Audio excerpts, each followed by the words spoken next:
est tombé d'accord sur un projet commun de 140 mesures. Résultat de 4 jours de négociations intenses et à la clé plusieurs compromis de taille, notamment le Hamas qui est qualifié de mouvement qui commet des actes terroristes et non pas de groupe terroriste, et l'insoumis Adrien Quatennens qui est réinvesti dans sa circonscription malgré sa condamnation pour violence conjugale.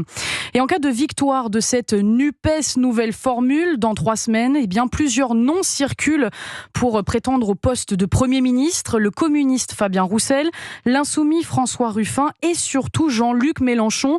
Sauf que le leader LFI est loin de faire l'unanimité chez les électeurs sociaux-démocrates.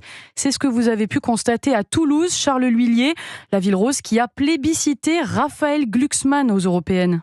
Une alliance avec en son sein Jean-Luc Mélenchon, compliqué à avaler pour Jean-Marc, socialiste de la première heure. Il attend du leader insoumis qu'il fasse repentance. Je le trouve de plus en plus extrémiste. Il y a ambiguïté. Avec le Hamas, le Hamas c'est un truc terroriste. Mais on verra comment il va se positionner, la façon dont il va le dire. A priori, je suis pas trop d'accord. Des couleuvres, on en avale tout le temps. J'ai bien voté tellement longtemps, pas pour, mais contre. Si je dois le faire, ça me coûtera. Même indécision pour Marie-Dominique. Elle a pourtant voté Glucksmann dimanche. Mais la perspective de voir Jean-Luc Mélenchon à Matignon lui est insupportable. Premier ministre, il faut être rassembleur. C'est pas lui l'union des gauches. Je l'encaisse pas. Il se prend pour le chef de tout le monde, la gauche. Et si on s'unit pas pour contrer la droite, c'est emmerdant. Je suis dans l'expectative. Face à cette frilosité générale, Carole Delga, la présidente de Région Socialiste ici, a formulé une demande hier que Jean-Luc Mélenchon ne devienne pas Premier ministre en cas de victoire de ce nouveau Front populaire. À Toulouse, Charles L'Huillier, Europe 1. Et le nouveau